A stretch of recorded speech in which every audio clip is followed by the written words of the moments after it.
अस्सलाम वालेकुम दोस्तों, उम्मीद करता हूँ आप सभी लोग खैरियत से होंगे। ये वीडियो काफ़ी इंपॉर्टेंट होने वाली है अगर आप इंडियन पासपोर्ट होल्डर हैं तो, क्योंकि इंडियन पासपोर्ट वालों को चेतावनी दिया गया है। क्यों दिया गया इस वीडियो में आप लोगों को पूरा बताऊंगा। इंडियन गवर्नमेंट ने दिया है, चाहे वो एजेंट हो या पासपोर्ट होल्डर हो, सबको ये फॉलो करना है। और हर लोग जो है ना इसका डिसोबे करते हैं, मतलब इसको जो है ये गलती कर ही देते हैं।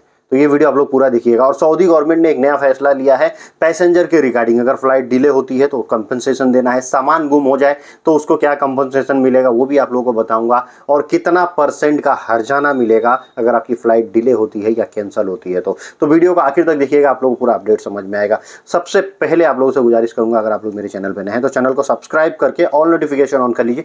फेसबुक इंस्टाग्राम पे अभी तक फॉलो नहीं किया तो आप मुझे फॉलो कर सकते हैं, क्योंकि मैं ऐसे ही अपडेट ट्रैवल के रिगार्डिंग और गल्फ कंट्रीज़ के जो गैर मुल्कियों के रिलेटेड न्यूज़ और अपडेट और वायरल वीडियो की खबरें रहती हैं वो मैं लेके आते रहता हूं। तो चलिए वीडियो की शुरुआत करता हूं। शुरुआत में जो सबसे पहले आप लोगों से न्यूज़ शेयर करना चाहूँगा वो इंडियन गवर्नमेंट के द्वारा आया है। एडवाइजरी आया है जितने भी इंडियन पासपोर्ट होल्डर हैं उनको, इंडियन पासपोर्ट वालों को एडवाइजरी दिया गया। उसमें बताया ये गया है एक पॉइंट में कि जितने भी पासपोर्ट होते हैं उन पासपोर्ट के ऊपर आप किसी भी तरह का स्टिकर नहीं लगा सकते हैं। आप स्टिकर अगर लगा हुआ है तो उसको निकालना है। स्टिकर लगाया जाता है। अब ये स्टिकर कैसे लगता है, क्या स्टिकर होता है, अगर आप लोग कहीं बाहर ट्रैवल किए हैं तो आप लोगों को मालूम होगा। सऊदी ट्रैवल करने के लिए जब आपका पासपोर्ट सबमिट होता है कॉन्सुलेट में, ऑफिस वाले करते हैं तो ऑफिस वाले अपने ऑफिस के नाम का स्टिकर लगाते हैं उसके ऊपर, और फिर कई सारे बारकोड वगैरह लगाते हैं। और कई बार एजेंट लोग जो है स्टिकर लगा के लिख देते हैं कि ये फलाने एजेंट का जो है पासपोर्ट है। अब वहाँ पे सामने आप देखेंगे कि एक जो है अशोक स्तंभ बना हुआ है जो शेर वाला रहता है, सत्यमेव जयते, रिपब्लिक ऑफ इंडिया, ये सब ये लिखा रहता है सामने। जो फ्रंट होता है उसके ऊपर भी बहुत सारे स्टिकर लग जाते हैं, वो ढक जाता है। तो ये आपको नहीं ढकना है, ये गैर कानूनी है। इस पे गवर्नमेंट ने बताया है कि वीजा लगने के प्रोसेस के बाद पासपोर्ट एकदम एज इट इज होना चाहिए, प्लेन होना चाहिए जैसा कि वो पहले था। सारे स्टिकर यानी कि उस पे से उतर जाने चाहिए। ये एजेंट लोगों की जिम्मेदारी है, और जो जिसका पासपोर्ट है उनका भी जिम्मेदारी है। अगर नहीं निकला है तो आप उनसे कह के निकलवाइए।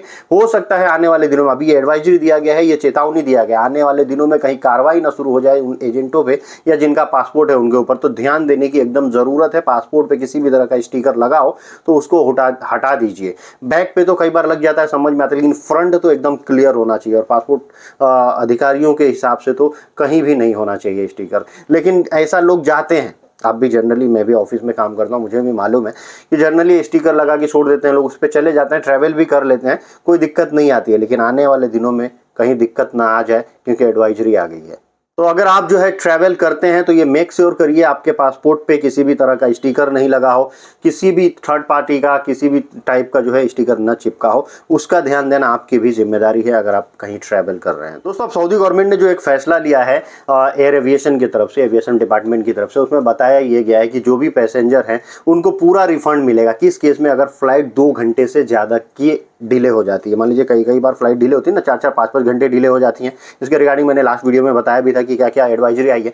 इसमें एक ये एडवाइजरी आई है कि अगर 2 घंटे से ज़्यादा आपकी फ़्लाइट डिले है तो वो जो है फ्लाइट वाला यानी जो एयरलाइंस है वो आपको पूरा रिफंड देगी, और आपका हक है वो पूरा रिफंड लेने का। अब एक और चीज़ बताया गया है, वो चीज़, दूसरी चीज़ क्या है इसमें कि मान लीजिए कई बार ऐसा होता है, कई लोगों के साथ ऐसा हुआ होगा, तो लोगों की जानकारी के अभाव में कोई कंपनसेशन नहीं ले पाते हैं। लेकिन वहाँ से बताया गया है कि अगर सऊदी में आप हैं और आप ट्रैवल करके आ रहे हैं या जा रहे हैं, आपका कोई भी सामान गुम हो जाता है, आपका बैग, आपका लगेज जो है गुम हो जाए, नहीं मिले, इस केस में आप जो है उस एयरलाइंस पे क्लेम कर सकते हैं। वो एयरलाइंस आपको 6,568 रियाल देगी। ये ऑफिशियली अनाउंसमेंट हुआ है, ऑफिशियली कहा गया है, ये रूल बनाया गया है कि लगेज अगर खो गया तो 6,500 रियाल देना पड़ेगा उस पैसेंजर को एयरलाइंस के द्वारा। और आखिर में जो है बता दूं आप लोगों को, एक और रेगुलेशन आया हुआ है। इसमें यह बताया गया है कि पैसेंजर के प्रोटेक्शन के ये में है, यानी पैसेंजर के हक में है कि अगर फ्लाइट डिले हो जाती है या फ्लाइट जो है कैंसिल हो जाती है, मोस्टली जो है बहुत ही ज़्यादा टाइम के लिए डिले हो, या फिर फ्लाइट कैंसिल हो जाए, भैया आज फ्लाइट उड़ेगी नहीं, ये कैंसिल है, तो इस केसेस में क्या करते हैं ना एयरलाइंस वाले कि भाई अपना ये टिकट ले लो, या दूसरा टिकट दे के कर देते हैं कि भाई ये लो चले जाओ। तो ऐसा नहीं होगा। अब ऐसा करने वाले एयरलाइंस के ऊपर ये जिम्मेदारी है कि उस पैसेंजर को, अगर फ्लाइट कैंसिल हुई है या बहुत ज़्यादा डिले हो गई है, तो उस पैसेंजर को 200% देना पड़ेगा रिफंड, कंपनसेशन। 200% आप सोच सकते हैं कितना बड़ा अमाउंट होगा, यानी जितने का उसने टिकट खरीदा है उसका 200 गुना जो है भरपाई करना होगा उस पैसेंजर को एयरलाइंस के द्वारा।